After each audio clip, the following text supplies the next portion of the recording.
All right, everyone, thanks for coming out. The time is now 6 p.m. I call to order this regular scheduled meeting of the Oconee County Council, September 2nd, 2025. Now let's begin with a moment of silence.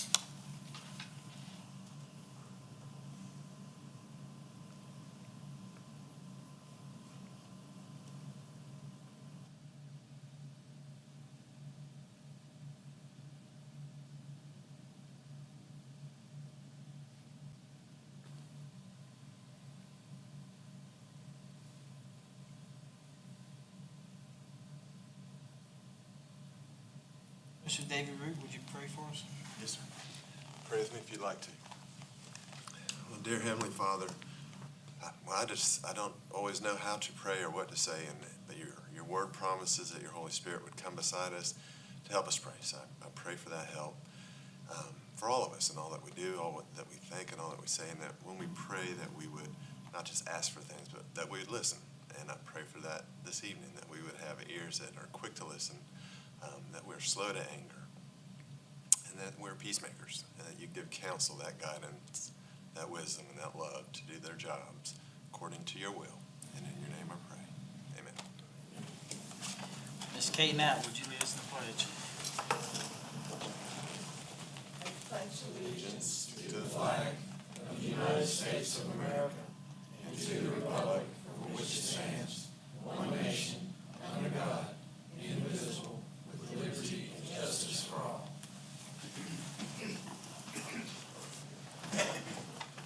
County Attorney comments, Mr. David Root.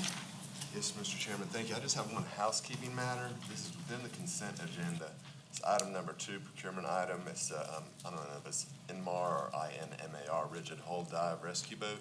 I just need a motion to remove that from the agenda completely. It's not ready. It'll be back, I believe, in a couple weeks.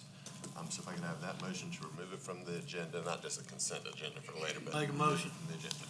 Thank you, Mr. Second. Martin. Motion, second, Mr. James. All in favor? Thank you, Mr. Chairman. That's all I had. Thank you, Mr. Root. Ms. Brock, County Administrator comments. Thank you, Mr. Chairman and members of the council. I did not have anything this evening. Thank you, Ms. Brock. We move forward to consent agenda. Is there any items you would like to remove from the consent agenda?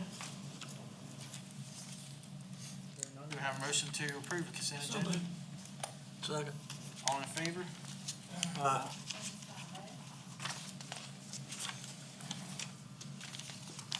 Next, we move to public comment session. Just a reminder, you have 5 minutes to speak. I'll keep time on my phone. 4-minute marker, I hold up the yellow warning sign. 5 minutes, hold up the red stop sign. We ask that you please maintain comments related to county business. Jennifer? Mr. Lee Keel.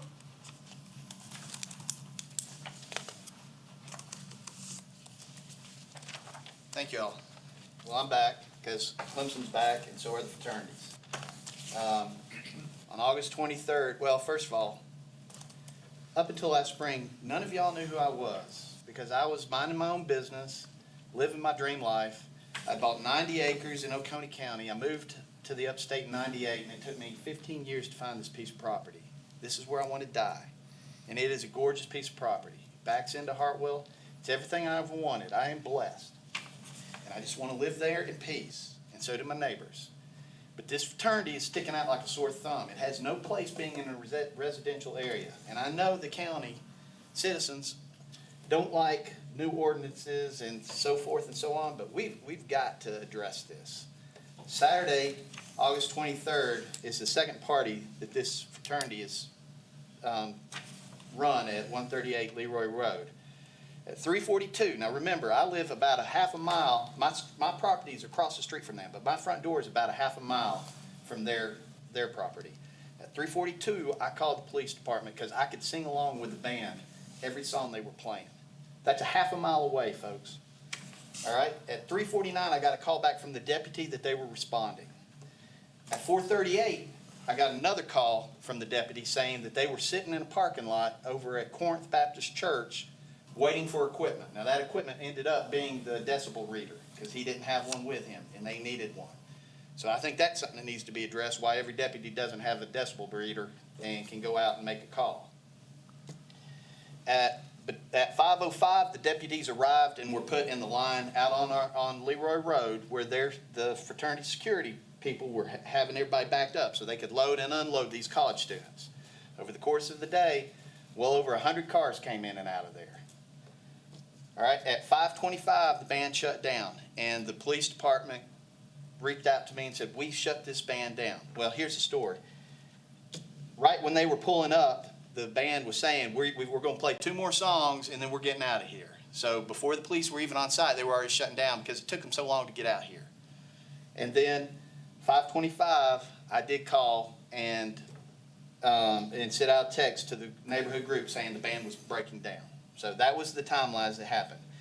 Trash stayed all over the property for 3 days. During the event, kids were driving all over people's driveways, through their yard, not just turning in and turning around, just going into their driveway and driving through their yard and back out on the road, turning around in the road. They had kids piled in pickup trucks. And I asked one of the deputies there, when one of these pickups piled full of kids, I said, is that legal? He said, as long as they're sitting down. All right, I didn't ask him how safe it was because we all know that kids drinking and sitting in the back of a pickup truck and getting transported back to Clemson University down 123, that's dangerous. Not 20 seconds after that, a second pickup truck comes by, and there was a kid sitting on the tailgate. And I said, well, is that illegal? And he said, yes, sir, that is. And I said, well, you go get him. And he smiled, got in his car, and drove down to the cul-de-sac and sat down there for about a minute, and then came back out so that vehicle could be out of there because I guess he didn't want to have to pull him over. I don't know. But Dean Poole at Clemson University has talked to me on several occasions, and I was out there taking pictures for her. This is crazy that I am the one trying to document this, and I paid the price for that. But I sent some of y'all pictures from that party, and if you don't have the pictures, Ms. Brock, will you forward it to the members that don't? Because I ask you, would you want this in your neighborhood? Just look at those pictures. Over 300 kids all out there drinking. And they got written up for a noise ordinance. Yes, they did. But that did not give the police department just cause or probable cause to go on site and start carding like we talked about last spring. Said they did not have probable cause to go on the property.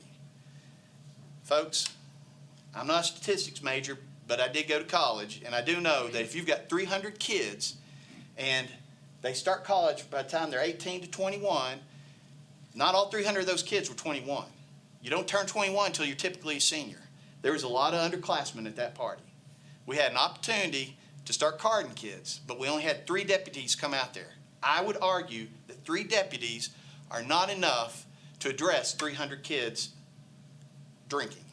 That's my personal opinion. I think it's common sense.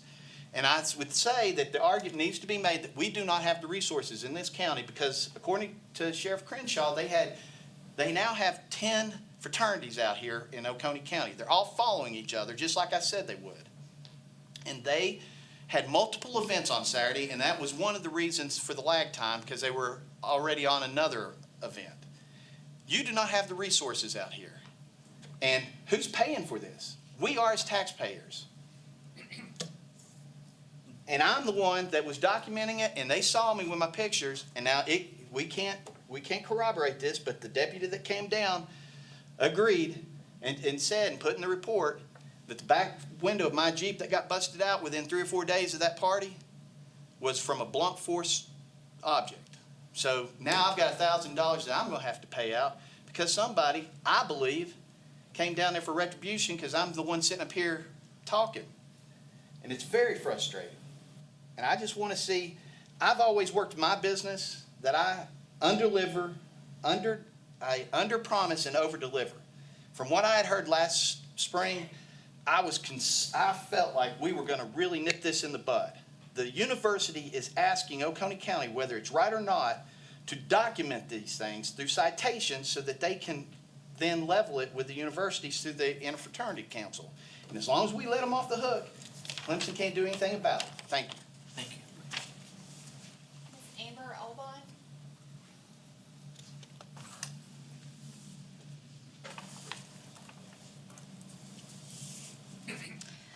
Good evening, members of the County Council. My name is Amber Albin, and I have been a Special Rescue and Dive Team member for almost 10 years. I'm currently the Rescue Commissioner for Region 5 that represents Rescue 7 and 8, which is the Special Rescue and Dive Team. I stand before you today to voice my strong opposition to the proposed ordinance that would restructure the Fire and Rescue Squad commissions so that it reports directly to this council and is appointed by the council, rather than being elected and chosen by the very squads it represents. This change is not in the best interest of our community, our first responders, or the citizens they serve. Let me explain why. First, the ordinance threatens efficiency and balance. The current system ensures that communication flows smoothly from the squads to the elected representatives and then outward. Forcing these matters through council only adds layers of bureaucracy, slowing decisions that can directly affect response times and risk effectiveness. The current system also ensures that the fire and rescue commissioners are evenly distributed throughout the county so that every community has a fair and equal voice at the table. This ordinance threatens to upset the balance, possibly leaving some areas underrepresented and weakening the ability of the commission to serve the county as a whole.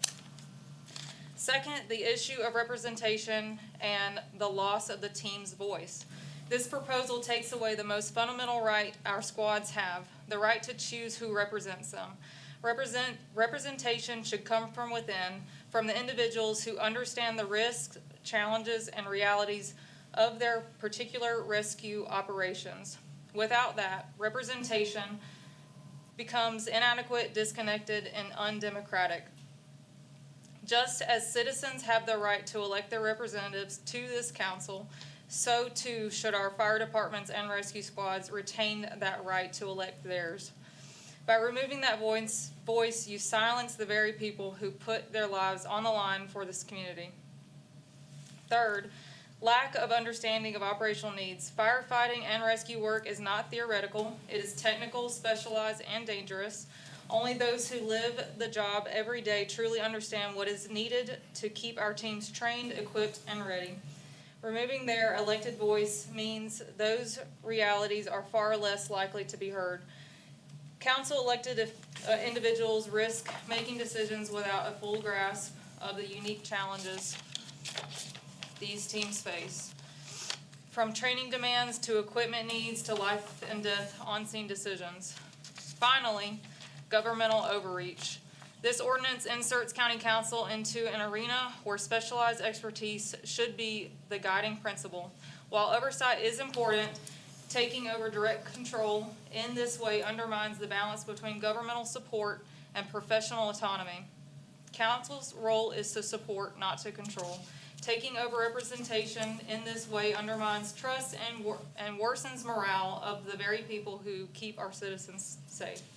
In short, this ordinance weakens a structure that has worked effectively for years. It removes the voices of those most affected, replaces expertise with bureaucracy, and risks both moral and operational success. I urge you to reconsider this measure and allow our fire departments and rescue squads to continue electing their representatives. Supporting their independence is not just good governance, it's common sense, and it's what keeps our community safe. Thank you for your time and consideration. Thank you, ma'am. That's all we have this evening. Here move to council member comments.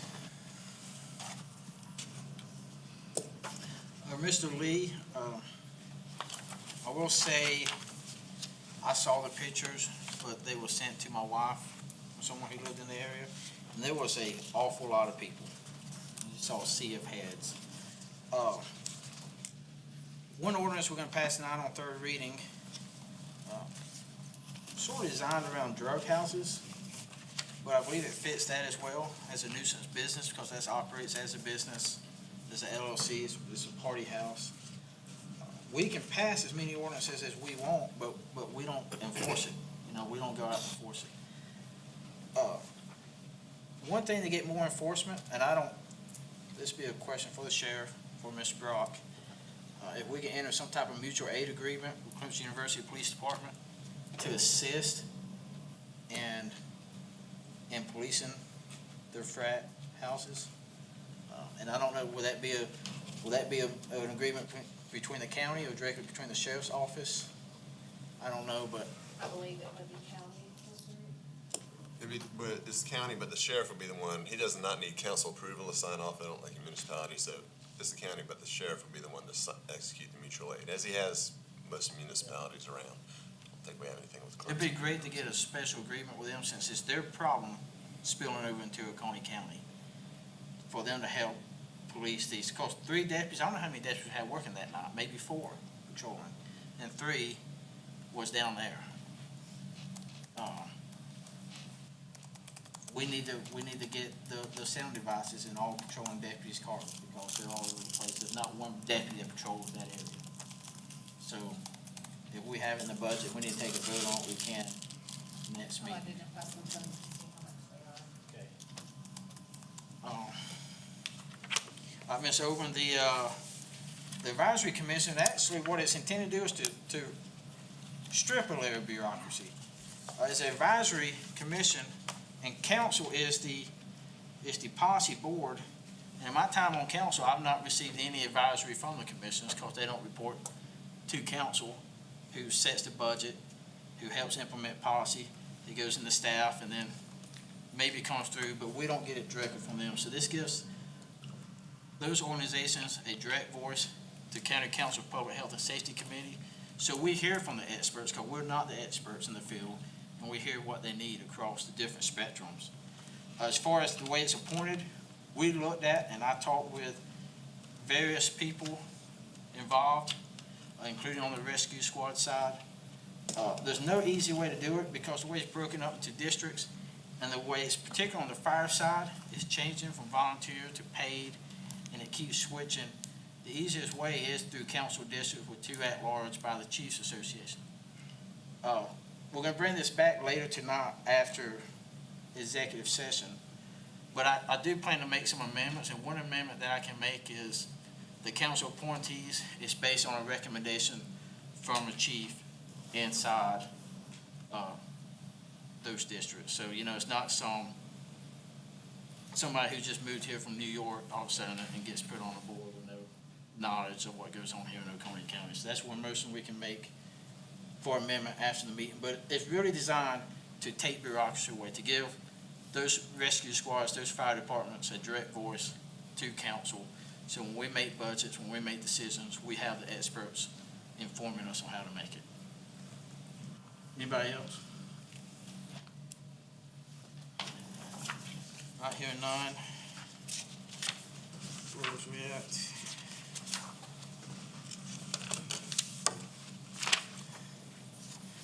We have public hearing for 2 ordinances. The first being ordinance 2025-13, an ordinance amending chapter 20, law enforcement of the Oconee County Code of Ordinances by adding Article 5 entitled Prohibited or Restricted Conduct, Solicitation, Obstruction of Public Streets, Unauthorized Camping, in order to address certain hazards and public harm related thereto and other related matters. We have no speakers. No speakers, anybody like to speak? Hearing none, I close public hearing on ordinance 2025-13. Next, we have ordinance 2025-14, an ordinance amending chapter 20, law enforcement of the Oconee County Code of Ordinances by adding Article 6 entitled Public Nuisance in order to address certain hazards and public harm related thereto and other related matters. We have no speakers. No speakers. I close public hearing on ordinance 2025-14. All right, we move on to third reading of final ordinances. Ordinance 2025-13, as previously read before, I'm not going to reread it, and it's on the screen above. Second. Motion second, any discussion? Hearing none, all in favor? Aye. That is 5-0. All right, next we move to ordinance 2025-14. Again, I'm not going to read it again, it's on the screen. Second. I have a motion second, Mr. Hart. Any discussion? All in favor? Aye. We have no second readings. Now we have first reading of the following ordinances. Ordinance 2025-17, an ordinance authorized pursuant to Title IV, Chapter 1 and 29 of the Code of Laws of South Carolina 1976, as amended, the execution and delivery of a special source revenue credit agreement by and between Oconee County, South Carolina, and a legal entity identified by the county as Project Beamer, acting for itself, one or more current or future affiliates, and other project companies providing for certain special source revenue credits, designating certain property to be included in a multi-county industrial park and other related matters. Thank Motion, Mr. Elliott, second, Mr. Hart. Any Yep. discussion? Hearing none, all in favor? Aye. Next is, Resolution 2025-03, this is first and final reading. A resolution appointing and commissioning the following persons: Tanya Lynn Spalletti,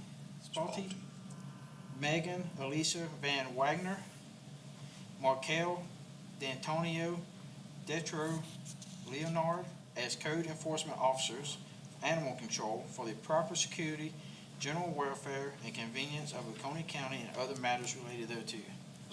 Second. Motion second, any discussion? All in favor? All right, next we have discussion regarding action items. POT Commission Local aid tax recommendations, Fall 2025 cycle for $70,000. The list is on your agenda, also in backup material. Do I have a motion to approve as read? Make a motion.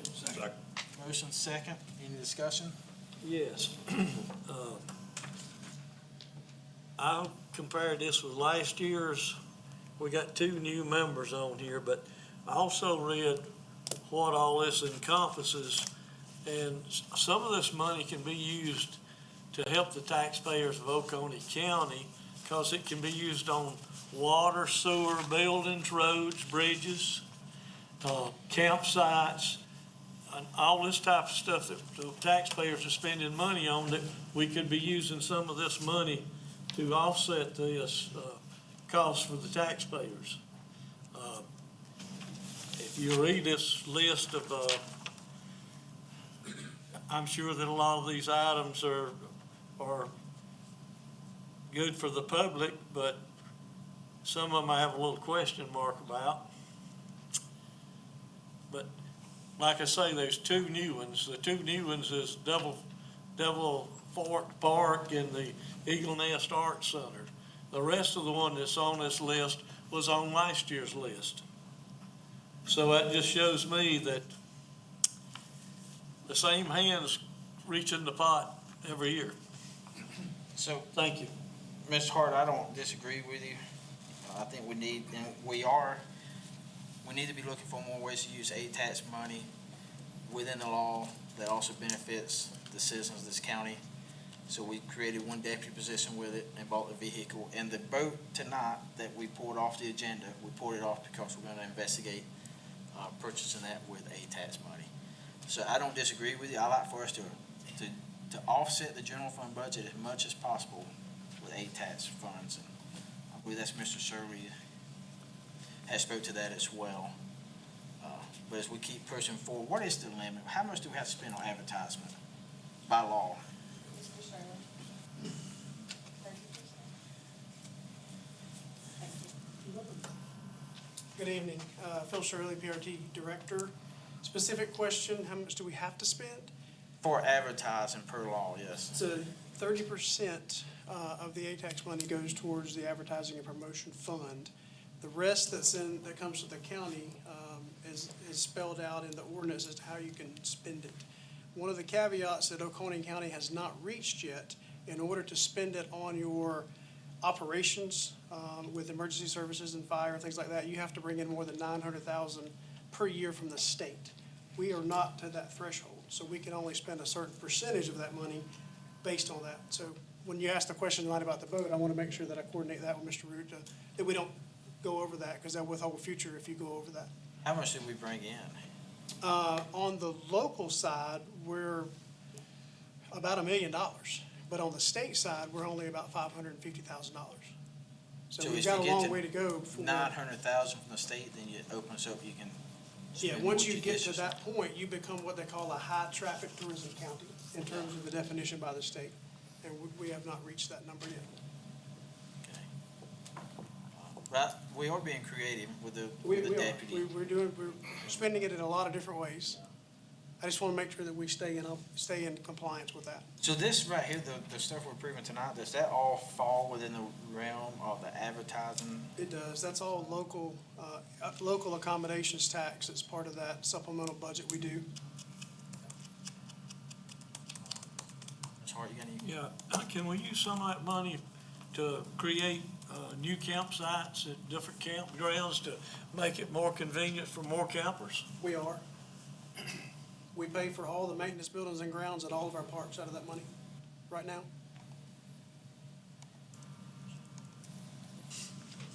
Well, thank you, Ms. Shirley. Any other discussion? Hearing none, all in favor? That's 5-0. Next, we have discuss and ratify prior county council approval regarding the $20,000 award from the Oconee County Conservation Bank for the Stevenson Century Farm property. I believe, just in my discussion with Ms. Brock, this is not changing the amount, it's just changing the percentage. Yes, Mr. Chairman, if I could, this is really an administrative cleanup. I just want to make sure it's all lined up. When it was brought to you all and you approved it, you approved the $20,000, which isn't changing, but it was brought forward that this is 9.8% of the Oconee value, because it's the Anderson-Oconee split project. Instead, when they did the updated appraisals, it's 10.5%.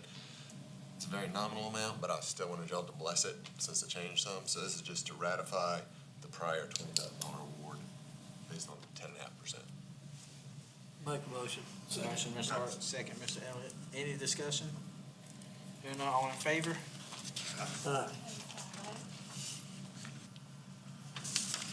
Next is request for council consideration to support the Oconee County application for the Hazard Mitigation Grant Program, application and approval to commit matching funds not to exceed $11,500 if awarded for the Oconee County Hazard Mitigation Plan Development Project.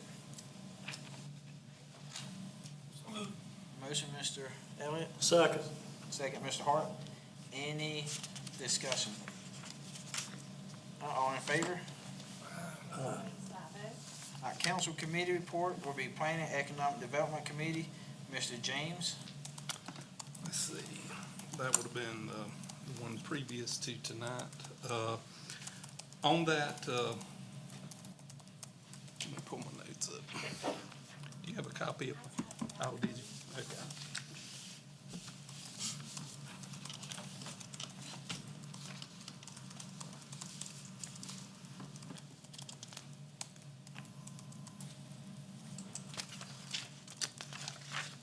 I have misplaced it. Let's see. Let's make it out. Okay, here we go. All right, I found it. So at the meeting on August 19th, 2025, Planning and Economic Development Committee, lengthy discussions were held between Mr. Phil Shirley, the PRT Director, Mrs. Brock, and the committee related to several different aspects of tourism in Oconee County. We covered a lot of some of the things Mr. Shirley mentioned tonight about the ATAX dollars and the amount that had to be used on advertising and those type things. He gave a pretty detailed report to us on those things. The next scheduled meeting will be on Tuesday, October 21st, 2025 at 4:30. Thank you, Mr. James. Yep. For board and commission appointment, we'll still have 2 at-large seats for Building Codes Appeal Board. Markovich, if you know anybody in the county interested. All right, so now I need a motion to enter executive session for a list of items. First 4 is gonna be regarding economic development projects. I'm gonna list them. It's gonna be Project Joshua Tree, Project Joe, Project Reclamation, and Project Perot. Next, receive legal advice regarding multi-county industrial park revenue and distribution issues. 6, receive legal advice and discuss potential claims related to real property contractual issue. 7, receive legal advice and discuss employment/personnel and related matters with respect to the structure and administration of certain Oconee County government departments, divisions, boards, and commissions.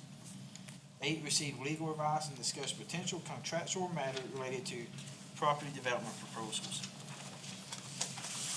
Make a motion. Motion, Mr. Hart, second, Mr. Elliott. All in favor? Aye.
Make a motion. Motion to return from executive session, Ms. Hart. Second. Second, Mr. Elliott, all in favor? Aye. Okay, we do have some actions to take, Mr. Root. Yes, sir. Coming out of executive session, I need a couple of motions. The first one relates to item number 5 regarding a multi-county industrial park revenue distribution. I need a motion to authorize the county administrator to work with the county auditor and the South Carolina Department of Revenue to clarify the millage set dates or millage establishment dates for Itron and U.S. Engine Valve in relation to their fee in lieu tax agreement. Make a motion. All in favor? Aye. Thank you, Mr. Chairman. The other one relates to item number 8. Item number 7. And here we need a motion to direct staff to prepare a policy for county council consideration regarding emergency service division entities expense reimbursement to include backup documentation. Make a motion. Second.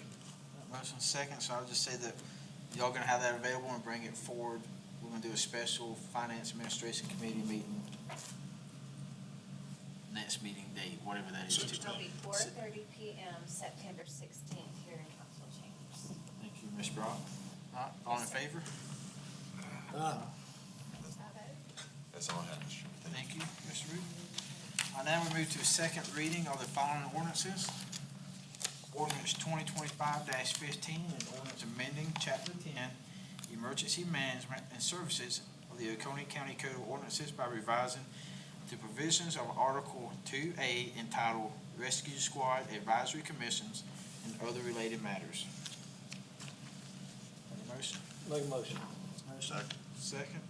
I do want to make a motion for a few amendments. I like to make them all at once unless y'all would like to stop me, I can break them up. But memberships, okay, let's start, we're on the rescue squad. Okay, so section 1041, reorganization of the Oconee County Rescue Squad Advisory Commission. I'd like to set some out for membership. I'd like to amend number 1 to say 2 members shall be appointed by the Oconee County Rescue Squad Chiefs Association, and such members may reside anywhere in the county, within the county. Number 2, under that same section, towards the end, the last sentence says, all members of the commission appointed by county council must remain, actually, rescue squad, I want to back up. Let's go on fire. Rescue squad, the fire is different. We work through committee on the fire because it's changing from, volunteer stations becoming paid, and it's changing hands. So we thought of a way by council districts to be uniform, not have to open the ordinance up every time you have a change in dynamics of stations or new stations. So I want to clarify this motion. For the rescue squad, I want to make the motion to revert to the original way we select the rescue squad members. That way that takes into account the specialization of a dive team, search and rescue team, things like that, to keep it the same way they currently select their members, but to have it in the, Mr. Root, and Mr. Root had this in a previous version, to where at the third reading of this, that board can be reconstituted, meaning those chiefs, the way they normally appointed by district, they can select members who want to serve, give it an opportunity to be reconstituted. Could be the same team, could be different. So that's a motion on appointments. And then on page, let's see here, under section 1043, powers and duties, section Charlie, it says to participate in the formation of the budgetary appropriations affecting the areas of concern for the fire commission. And I'm adding the following: to include operation budget, capital budgets, and long-range planning. That's the end of the addition, then for county council consideration. That's my motion. I'll second. Second. Any other discussion? Hearing none, all in favor of amending? Aye. All right, so now we're back to the main ordinance. All right, so any other discussion? Hearing none, all in favor of ordinance 2025-15?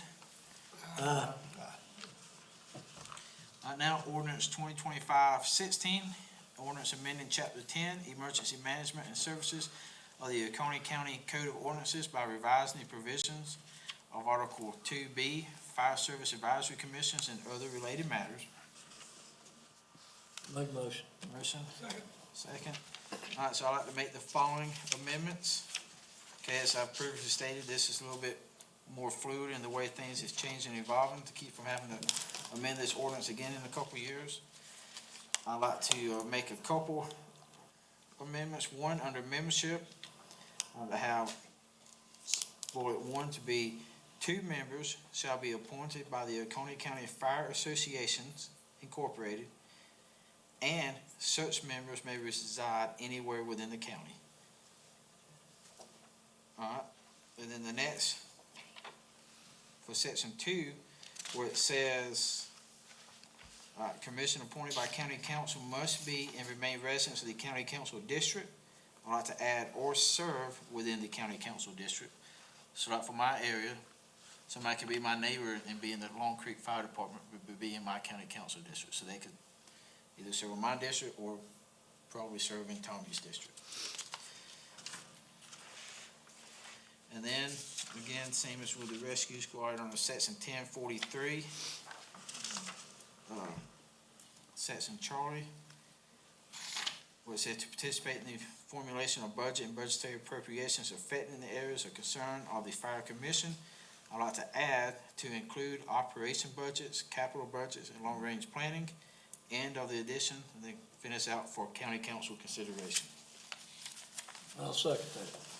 Second, Mr. Hart, any discussion on it? All in favor? Aye. Back to the main motion then, ordinance 2025-16, any other discussion? Hearing none, all in favor? Aye. Need a motion to adjourn. Make a motion. Second. All in favor? Aye.